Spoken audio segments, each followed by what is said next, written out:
अमीर ससुराल में गरीब मायके वाले। गिरिधर बेहद गरीब था। सालों पुराना कच्चा घर जिस पर छप्पर की छत चढ़ी थी, मिट्टी का एक चूल्हा और 4 बर्तन और रस्सी पर टंगे कुछ कपड़े, यही उनके गुजारे का सामान था। साल के ज्यादातर महीने उस गरीब परिवार को प्रचंड बेरोजगारी से जूझना पड़ता। रोज की तरह गिरिधर थका हारा घर आता है कि तभी जमुना कहती है, आजी आ गए आप? संध्या बेटी, बापू के लिए पानी ले आ। ये लो बापू, पानी। गिरिधर पानी पी लेता है, मगर उस गरीब बाप के चेहरे पर गड़ी लाचारी के साथ आंखों से आंसू बहने लगते हैं। अजी क्या हुआ, आप रो क्यों रहे हो?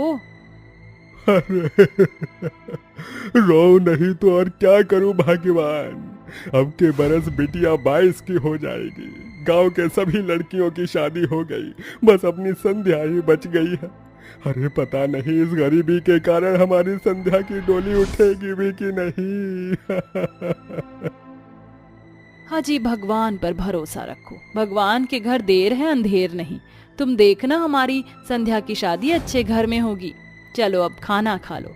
ऐसे ही दिन ढलते जाते हैं, मगर गरीबी के कारण हर रिश्ते संध्या को ठुकरा कर चले जाते हैं। मगर एक दिन हरिश्चंद्र का परिवार उनके घर आता है। संध्या की सादगी, स्नेहलता और हरिश्चंद्र के मन में घर कर जाती है और आखिरकार एक गरीब की बेटी एक अमीर घर की बहू बन जाती है। विदाई के समय गिरिधर हाथ जोड़कर कहता है, अरे समधी जी, मुझ गरीब की हैसियत तो आपके धूल बराबर भी नहीं है। ये तो आपका बड़प्पन था जो आपने मेरी बेटी को बहू बनाया। मैं तो दहेज में एक सिक्का भी नहीं दे सका। अरे समधी जी, आपने तो अपने घर में अंधेरा करके अपने घर की रौनक हमें दे दी। इससे बड़ा दहेज और क्या हो सकता है। बेफिक्र रहिए, बहू नहीं बेटी लेकर जा रहे हैं हम। सच ही तो है। जो माँ अपनी बेटी को 9 महीने अपने खून से सींचती है और गर्भ में ढोकर पैदा करती है और उसका पिता उसे पाल पोस कर बड़ा करता है, वही बेटियां एक दिन पराई हो जाती हैं। हर लड़की की तरह संध्या अपने अमीर ससुराल में ढल गई। वहीं गिरिधर ने भी दिन रात खेतों में खटनी करके कुछ पैसे जोड़ लिए। जमुना, ये पैसे लो और इसे संध्या और उसके ससुराल वालों के लिए कुछ तोहफे और दहेज का थोड़ा बहुत बर्तन सामान ये खरीद लाना। कल हम संध्या के घर जाएंगे। जी अच्छा। अगले दिन संध्या के मायके वाले संध्या के ससुराल आए। उन्हें देखकर संध्या की आंखें भर आईं, मगर कीर्ति, जो कि स्नेहलता की बड़ी बहू थी, उसने कहा, ओह गॉड सासू माँ, देवरानी जी के मायके वाले तो बहुत ही गरीब हैं। बड़ी बहू, ये कोई समय है इन सब बातों का? किचन में जाकर बहू के मायके वालों के लिए नाश्ता लाओ। उस घड़ी तो स्नेहलता ने बात संभाल ली। समधन जी, हम दान दहेज में कुछ दे नहीं सके, इसीलिए अभी थोड़ा बहुत सामान लाए हैं, आप देख लीजिए। मगर भाई साहब, इस सब की क्या जरूरत थी? रख लीजिए बहन जी, हमारा मन रह जाएगा। सास बहू के गरीब मायके वालों को सोफे पर बिठाती है। कीर्ति नाश्ते से भरी ट्रे लाकर उनके सामने रखती है। माँ, बापू, नाश्ता कीजिए ना। हाँ हाँ आंटी जी, अंकल जी खाइए ना। वैसे भी मुफ्त का मिला किसको महकता है, और हाथ से पहले इतना महंगा नाश्ता तो आपको नसीब भी नहीं हुआ होगा। ये ब्रांडेड बिस्किट हैं, इसे खाते ही स्वाद मुंह में घुल मिल जाता है। वैसे भी जिस गरीबी में आप जीते हैं, उसमें तो रूखी सूखी रोटी खाकर ही काम चलाना पड़ता होगा। कीर्ति संध्या के गरीब मायके वालों की बहुत बेइज्जती करती है। तभी राजीव उसे आंखें दिखाते हुए कहता है, दिस इज टू मच कीर्ति, ये तुम क्या अनाप शनाप बोल रही हो? राजीव, मैंने इसमें गलत क्या बोला है? अब गरीब को गरीब नहीं बोलेंगे तो अंबानी और टाटा बिरला तो बोलेंगे नहीं, क्यों आंटी? कीर्ति की ऐसी बातें सुनकर संध्या के गरीब मायके वालों का मन छोटा हो जाता है, मगर बेटी का मुंह देखकर वह चुप रह जाते हैं। तभी जमुना लाए हुए कपड़े ससुराल वालों को देने लगती है। समधन जी, ये साड़ी आपके लिए है। समधी जी, ये शॉल आपके लिए। राजीव बेटा, ये आपके लिए। और कीर्ति बेटी, ये साड़ी तुम्हारे लिए, शायद तुम्हें पसंद आए। और ये फ्रॉक नित्या के लिए। वाह माँ, देखो ना चाची के मायके वाले मेरे लिए कितनी सुंदर सी फ्रॉक लाए हैं, थैंक यू। नित्या जमुना के हाथ से फ्रॉक ले लेती है। तभी कीर्ति वह फ्रॉक नित्या से छीनकर कहती है, नो नित्या, तुम ये फ्रॉक नहीं पहनोगी। मगर कीर्ति बहू, अगर नित्या ये फ्रॉक पहनना चाहती है तो परेशानी क्या है? क्योंकि इस फ्रॉक की बुरी क्वालिटी चीख चीख कर कह रही है कि ये फुटपाथ की खरीदी हुई है। अगर मेरी बच्ची को रैशेस हो गए तो? लेट्स गो नित्या। कीर्ति अपनी झूठी अमीरी का रौब झाड़कर नित्या को जबरदस्ती खींचकर कमरे में ले जाती है। अपने मायके वालों की इतनी बेइज्जती होता देख बेचारी बहू को बहुत बुरा लगता है। अच्छा संध्या बेटी, हम चलते हैं। समधी जी, समधन जी, खाना तो खा कर जाइए। नहीं समधन जी, आप चलते हैं। इस तरह खुश मन से आए मायके वाले भरी आंखों के साथ वहां से चले जाते हैं, जिसके बाद बहू फूट फूट कर रोती है। स्नेहलता का मन बस अपनी बड़ी बहू के घमंडी स्वभाव में घुले जा रहा था। क्या हुआ भाग्यवान, क्या सोच रही हो? कुछ नहीं, मगर बड़ी बहू ने संध्या बहू के मायके वालों के साथ जो किया वो अच्छा नहीं किया। उसे ये समझना होगा कि रिश्ते अमीरी और गरीबी देखकर नहीं निभाए जाते, बल्कि दिल से निभाए जाते हैं। अरे हम करें भी तो क्या? हमें कैसे भी बहू का ये घमंड तोड़ना होगा, वरना एक दिन ये घर टूट जाएगा। अपनी बड़ी बहू को बदलने के लिए स्नेहलता और हरिश्चंद्र एक चाल चलते हैं। फिर एक सुबह जब कीर्ति सुबह सुबह अपने कमरे से बाहर आती है तो हॉल में सभी का सूटकेस देखकर कहती है, सासू माँ, ससुर जी, राजीव आप कहीं जा रहे हैं क्या, जो ये सूटकेस पैक किया है? बड़ी बहू, हम संध्या बहू के मायके जा रहे हैं। मगर माँ जी, हम वहां जा ही क्यों रहे हैं?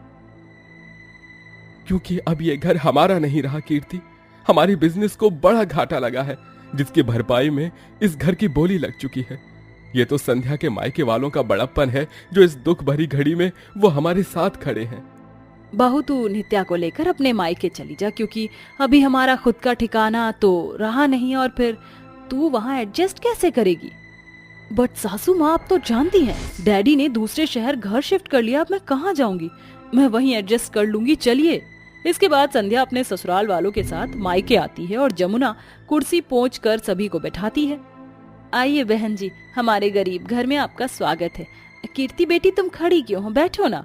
कीर्ति ससुराल वालों के बीच में बैठ जाती है, जिसके बाद जमुना रसोई में जाकर मिट्टी के चूल्हे पर खाना बनाती है, जिससे पूरे घर आंगन में धुआं फैल जाता है। इस पर कीर्ति मन ही मन कुड़कुड़ाती हुई बोलती है, ओह गॉड, कहाँ तो आज तक मैंने घी में चुपड़ा खाना खाया था, बट इस गरीब खाने में रूखी सूखी रोटी खाकर ही रहना पड़ेगा।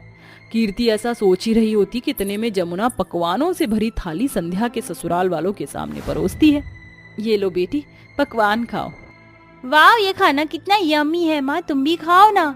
सभी खाना खाते हैं और गिरिधर उन्हें हवा करता है। कीर्ति नाश्ता खाने लगती है, तभी खाना कीर्ति के गले में फंस जाता है। तभी संध्या कीर्ति को पानी पिलाती है। जेठानी जी, उम्मीद है मेरे गरीब मायके के ग्लास से पानी पीकर आपकी अमीरी या शान में कोई घटी नहीं आई होगी, क्योंकि आपको तो इम्पोर्टेड ग्लास से पानी पीने की आदत है। मगर मेरे गरीब मायके में बने पकवान भी उतने ही मीठे होंगे जितना कि आपका महंगा नाश्ता। कीर्ति संध्या की किसी बात का कोई जवाब नहीं देती। थोड़ी देर में शाम ढल जाती है, जिसके बाद गिरिधर और जमुना अपने कमरे में ससुराल वालों को सोने की जगह देकर कहते हैं, समधन जी, समधी जी, कीर्ति बेटी, आप सभी यहाँ आइए, यहाँ आइए, यहाँ सोइए। मगर फिर आप कहाँ सोएंगे? अरे हम आंगन में सो जाएंगे, वहाँ ताजी हवा चल रही है। ये सुनकर कीर्ति शर्म से भर जाती और संध्या के मायके वालों से माफी मांगती है।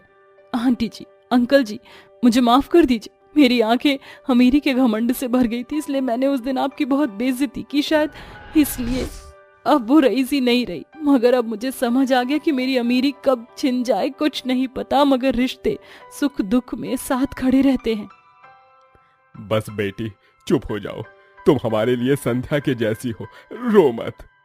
बड़ी बहू, हमारा घर आज भी हमारा है। हमने तुझे झूठ इसीलिए कहा कि तू देख सके कि एक गरीब के घर की मेहमान नवाजी अमीरों से कहीं ज्यादा बढ़कर होती है। आखिर में संध्या अपने माता पिता का आशीर्वाद लेकर ससुराल लौट आती है। कीर्ति के लिए अब रिश्तों के मायने पहले जैसे नहीं रहे। अब जब कभी संध्या के मायके वाले वहां आते तो कीर्ति खुशी से भरकर उनका स्वागत करती। सुधा देवी के घर में शादी का माहौल छाया हुआ था और वो दरवाजे पर खड़ी अपनी नई बहू की आरती उतार रही थी। सुधा देवी का घर कुछ ज्यादा बड़ा नहीं था। मिट्टी का कच्चा आंगन और 2 कमरे बने थे, जिन पर छप्पर की छत चढ़ी हुई थी। मगर ये घर भी सुधा ने अपने खून पसीने की मेहनत से खड़ा किया था। आजा नई बहू, ससुराल में तेरा स्वागत है। ललिता ने आने के साथ ही ससुराल की सारी जिम्मेदारियां उठा ली और अगली सुबह जल्दी उठकर घर आंगन लीप कर मिट्टी के चूल्हे पर खाना बनाने बैठ गई। ये देखकर सुधा बहुत खुश हुई और अपनी बहू से बोल पड़ी, सचमुच नई बहू, तेरे आ जाने से मेरा घर आंगन महक उठा है। सास बनना अपने आप में सौभाग्य है। तू जल्दी से खाना बना ले, क्योंकि थोड़ी देर में लकड़हारा आने वाला है, उससे आम का गाछ कटवाना है। मगर माँ जी, इतना घना आम का पेड़ आप क्यों कटवाना चाहती है? अरे बहू, इस आम के घने पेड़ का क्या फायदा जब ये इतना बड़ा होके भी ठूटा पड़ा है। इससे बढ़िया तो इसको कटवाकर चूल्हा जलाने के लिए लकड़ी कटवा ले। नहीं माँ जी, सिर्फ अपने घर का चूल्हा जलाने के लिए हम इस पेड़ से उसकी जिंदगी तो नहीं छीन सकते। इससे भला तो मैं इसके सूखे पत्ते झोंक कर खाना बना लूंगी। ठीक है, नहीं कटवाती इस पेड़ को। बहू के मना करने पर सुधा उस आम के पेड़ को नहीं कटवाती है। ऐसे ही दिन बीतते जाते हैं और ललिता गर्भवती होकर एक बेटे को जन्म देती है, जिसका नाम वो राजू रखती है।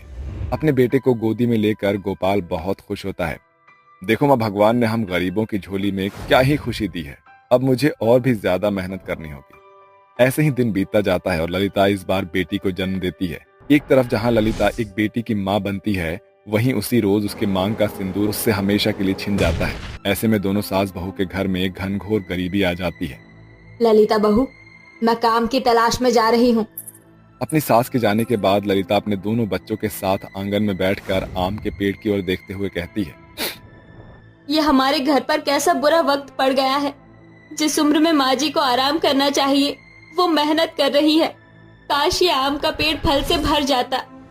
ऐसे ही समय बीतता गया। उसी गरीबी में ललिता के दोनों बच्चे बड़े हो गए। देखते ही देखते आमों का सीजन भी शुरू हो गया।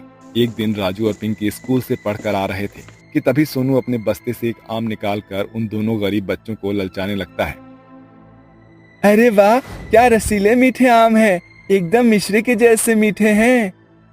आम देखकर दोनों गरीब बच्चों की आंखें चमक उठती है, क्योंकि आज तक उन्होंने आम का स्वाद भी नहीं चखा था। दोनों बच्चे घर आकर ललिता से कहते हैं, माँ, मुझे आम खाना है। मगर पिंकी बेटी, हमारे पास इतने पैसे नहीं जो मैं तुम्हें आम खरीद कर दे सकूं। हम बहुत गरीब है बेटा। माँ, हम इतने गरीब हैं ही क्यों जो आप हमें एक आम भी नहीं खरीद कर दे सकती। अपने बच्चों की आम खाने की ख्वाहिश पूरा न कर पाने पर ललिता खुद को लाचार महसूस करने लगती है। वहीं सुधा को भी इस बात का बहुत बुरा लगता है। सभी के सो जाने के बाद अचानक आंगन में से आवाज आ रही होती है, जिसे सुनकर सास बहू की नींद टूट जाती है। और जैसे ही दोनों आंगन में आकर देखते हैं तो आम का पेड़ जुगनू के जैसे चमक रहा होता है। उसकी डालियों पर सोने के पत्तों की पचखियां निकल रही होती है, जिन पर खूब सारे सोने के चमचमाते हुए आम लटके हुए होते हैं। अरे बहू, क्या तू भी वही देख रही है जो मैं देख रही हूँ? हाँ माँ जी, देखिए हमारे आम के पेड़ पर कितने सारे सोने के आम लगे हैं। अचानक जादुई आम का पेड़ सास बहू से बोल पड़ता है, ललिता, सुधा, तुम दोनों बहुत ही भली औरत हो, जिन्होंने मेरे इतने सालों तक आम ना देने पर भी मुझे काटा छाटा नहीं और ना ही कभी मुझे पानी देना छोड़ा। इसलिए अब मैं तुम सास बहू को इतने सालों की परीक्षा का फल दूंगा। मुझ पर लगे ये सारे जादुई सोने के आम तुम्हारे ही हैं, इन्हें तोड़ लो। इतना कहकर जादुई सोने के आम के पेड़ की डाली नीचे झुक जाती है और दोनों सास बहू सारे सोने के आम तोड़कर टोकरी में भर लेती हैं। और अगली सुबह सुधा उन सारे जादुई सोने के आमों को सुनार को बेच देती है। बदले में उसे बहुत सारे पैसे मिलते हैं, जिससे सुधा राजू और पिंकी के लिए रसीले आम खरीद लाती है। अरे वाह दादी माँ, आप हमारे लिए इतने सारे आम लेकर आई हैं। आज तो हम जी भर कर आम खाएंगे। हे चल पिंकी, आम खाते हैं। राजू और पिंकी को खुश होकर आम खाता देख सास बहू की आंखें भर आती है। ऐसे ही हर रात जादुई आम का पेड़ सास बहू को सोने के आम देता है, जिन्हें बेचकर सास बहू रहने के लिए बड़ा सा घर ले लेती है। तभी एक रात दोनों सास बहू खाने पर बैठी हुई थी। एक भिखारी उनके दरवाजे पर आकर खड़ा हो जाता है। कुछ खाने को दे दो, भूख के मारे मेरी जान जा रही है। माँ जी, हमें इनकी मदद करनी होगी। ललिता उस भिखारी को आदर मान के साथ घर में बिठाकर भर पेट खाना खिलाती है। और जब भिखारी वहां से जाने लगता है तभी सुधा कहती है, ठहरो भाई, हम तुम्हें कुछ देना चाहती है। ऐ हमारे जादुई सोने के आम के पेड़, अपने रूप में आओ। सुधा के इतना कहते ही आम का पेड़ एक सोने की रोशनी से भर जाता है और उसकी हर एक डाली पर सोने के ढेरों आम उगाते हैं, जिसे देखकर भिखारी बड़ी बड़ी आंखें करके बोलता है, अरे ये कैसा जादुई सोने का आम का पेड़ है जिस पर पलक झपकते ही सोने के आम उगाए हैं? बाबा, ये सारे सोने के आम तुम रख लो और फिर कभी किसी के आगे हाथ ना फैलाना। तुम दोनों सास बहू का बहुत बहुत शुक्रिया। अब मैं इन सोने के आमों को बेचकर मिले हुए पैसों से काम करूंगा और कमा कर खाऊंगा। ये बोलकर वो भिखारी वहां से चला जाता है और ऐसे ही दिन बीतते जाते हैं और सास बहू का घर लालची लाखन के नजर में चढ़ जाता है। अरे क्या बात है सुधा मौसी, लाखों की लॉटरी लग गई है क्या, जो झटपट झोपड़ी तोड़वाकर इतना बड़ा मकान खड़ा कर दिया। अरे हमने ये घर मेहनत से बनाया है, अब चल जा यहाँ से, वरना मैं मुखिया जी को बुलाऊंगी। सुधा के धमकाने पर लाखन वहां से चला जाता है, मगर वो उनके घर में चोरी का लालच लिए हुए रात होने की ताक लगाए बैठा होता है और रात को अपने आदमियों को लेकर उनके घर आता है, जहां जादुई आम के पेड़ पर सोने के आम उगा हुआ देखकर लाखन के मुंह से लालच की लार टपकने लगती है। अरे ससुरा, अरे लाखन भैया, ये तो सोने का आम का पेड़ है जी, चलो जल्दी से सारा सोने का आम तोड़ कर रख लेते हैं। जैसे ही कलुआ और लाखन जादुई आम के पेड़ को छूते हैं, सोने के आम पत्थर में बदल जाते हैं और उन पर दनादन गिरने लगते हैं, जिससे वो चिल्ला पड़ते हैं और उनकी चोरी पकड़ी जाती है।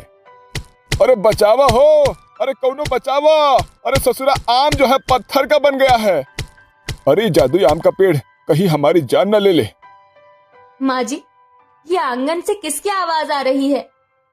चल बहू देखते हैं। बहू, ये तो लाखन और कलुआ है, जा जाकर गांव और मुखिया जी को लेकर आ। ललिता सभी गांव वालों और मुखिया को अपने घर ले आती है और दोनों सास बहू मुखिया जी के सामने सारी बातें रखते हैं, जिससे मुखिया जी कहते हैं, अरे शर्म आनी चाहिए तुम दोनों को, अपने ही गांव में चोरी करते हुए तुम्हें शर्म नहीं आई? अब जेल में चक्की पीसने के लिए तैयार हो जाओ। पुलिस कलुआ और लाखन को ले जाती है, जिसके बाद जादुई सोने का आम का पेड़ अपने ऊपर से खूब सारे सोने के आम गिराकर कहता है, गांव वालों, ये जादुई सोने के आम तुम ले लो और इसे बेचकर अपना घर बनाओ और खुशी खुशी रहो। तुम्हारा शुक्रिया जादुई सोने के आम के पेड़, तुमने ये जादुई सोने का आम देकर मेरे गरीब गांव के लोगों के लिए रोजगार के रास्ते खोल दिए। तहे दिल से शुक्रिया। शुक्रिया मुझे नहीं, सास बहू को कहिए, जिन्होंने मुझे अपने आंगन में जगह दी, मेरे जड़ों को पानी दिया और सालों रूखा सूखा खाकर भी मुझे उखाड़ कर नहीं फेंका। इसलिए अब मुझ जादुई सोने के आम के पेड़ की बारी है, जो मैं तुम्हारी मदद करूं। उस दिन के बाद से जादुई सोने के आम ना सिर्फ ललिता और सुधा की जिंदगी बदलता है, बल्कि गांव के हर घर में फैली उदासी को मिटाकर खुशियों में भर देता है। आज भी वो जादुई सोने का आम का पेड़ सास बहू के घर के आंगन में लगा हुआ है